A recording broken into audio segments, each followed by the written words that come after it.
Hi there, welcome to Painting Queer History, where I draw portraits of historical figures while telling you about their lives. This episode is on the recommendation of viewer at TooManyEditsProductions friend, and we will be talking about Alan L. Hart. Content warning: there will be mentions of depression, suicidal thoughts, transphobia, and harassment. Born in 1890, Hart would from a young age express interest in being a boy and marrying women. His father died when he was a toddler, and he grew up in Oregon, where by his teen years he preferred to live as a boy. He would use initials, write to papers as an anonymous boy or as Robert Allen Bamford Jr., and worked as a farmhand at his grandparents' when not in school. Hart had multiple emotionally and physically intimate relationships with women, where he took the masculine role as a youth. After graduating high school in 1908 as salutatorian, he enrolled in Albany College, now known as Lewis and Clark College, before transferring to Stanford University in 1910 in the pre-med department. While there, Hart joined many student organizations and founded the school's first women's debates club. After Stanford, Allen returned to Oregon to attend the University of Oregon Medical School in 1913 and would graduate ahead of his class in 4 years, earning the Sailor Medal for being the top student in each department.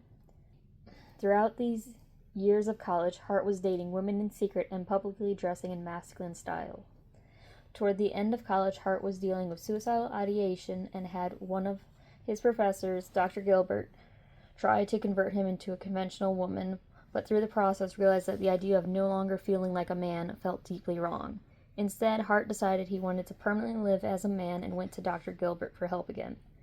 Hart became one of the first American recipients of a hysterectomy, now seen as one of the first instances of a gender-affirming surgery in the United States.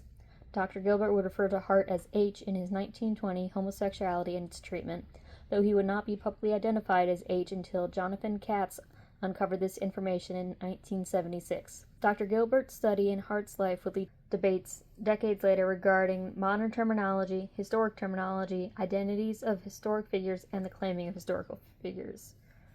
After the surgery, a haircut, a legal name change, and a new wardrobe, Dr. Hart would continue life as a man.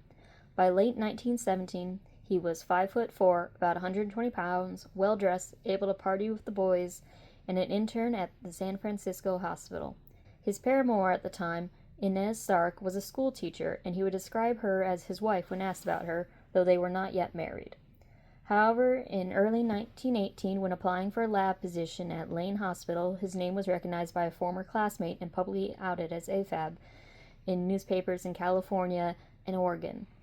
Hart resigned his internship and returned to Oregon, but stood by his identity as a man.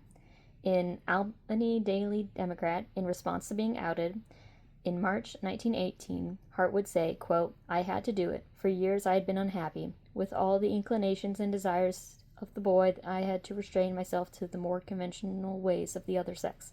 I have been happier since I have made this change than I ever have in my life, and I will continue this way as long as I live." End quote.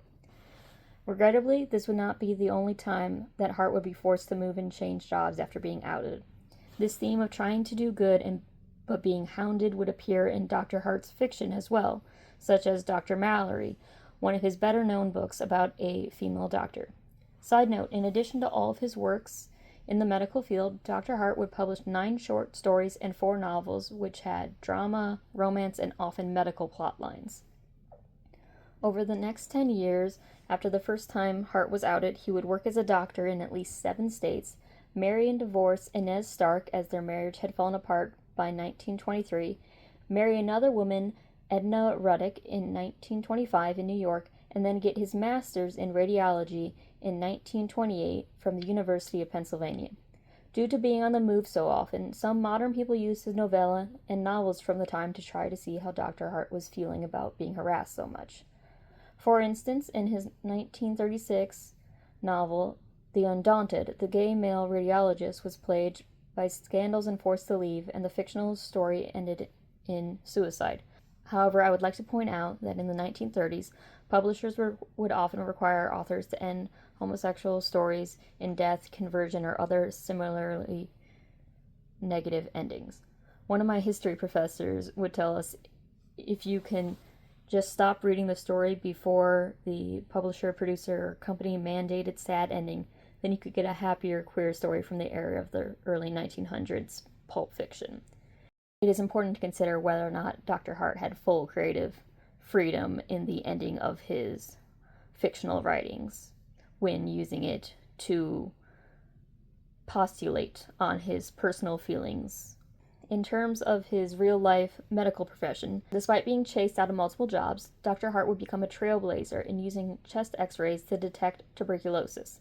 At the time, most people weren't being treated until they were very symptomatic, which means less time to treat the patient before it becomes dire, and means that the asymptomatic population could be spreading the disease in the meantime. Dr. Hart's choice to x-ray asymptomatic patients and detect tuberculosis in them meant that treatment could begin earlier and sick patients could be separated from the healthy. It should be noted that he worked in crowded environments such as hospitals and sanitariums at times, and where detecting infectious diseases was incredibly important in preventing a mass outbreak and death. In addition to detecting TB, Hart would use his skills as a writer to explain tuberculosis, which was stigmatized at the time, and x-rays in a way that would be useful to medical workers and understandable by the general public. In 1943, he would publish These Mysterious Rays, a non-technical discussion of the uses of x-rays and radium, chiefly in medicine. He worked in Washington and Idaho, where in Idaho he would be the state tuberculosis control officer before moving to Connecticut and obtaining a master's in public health from Yale University in 1948. And he would work for the public health department in Connecticut, where he spearheaded early detection efforts and developed similar clinics to his efforts in the Pacific Northwest. Around this time, he began taking testosterone, as after World War II, synthetic hormones became available. With this, he got facial hair and a deeper voice. He would spend the remainder of his life in Connecticut working on TB and living with his second wife, Edna Ruddock, a professor at University of Hartford. After his death in 1962, his attorney was under orders to destroy personal photos and records stored in lockboxes. Edna Ruddock, his widow, would leave the majority of her estate to the Medical Research Foundation of Oregon in honor of her husband. Today, x-rays are still used to diagnose tuberculosis, and that is in large part due to Dr. Hart's endeavors. I will note, in terms of my drawing, I used Krita instead of the usual Clip Studio, so that's why the screen might look a little different. And that was mostly because Krita handles shape gradients better than Clip Studio, and the abstract background is supposed to be sort of an abstract chest x-ray.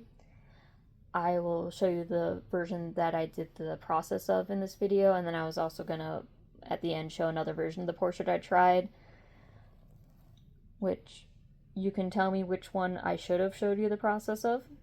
Please comment to let me know if you like the portrait, if you have any other interesting facts about Dr. Alan Hart, or if there's a figure in LGBTQ+ history you'd like me to cover. If you want to see more of this series, then I'd recommend subscribing so you'll see them as they come out. Best wishes.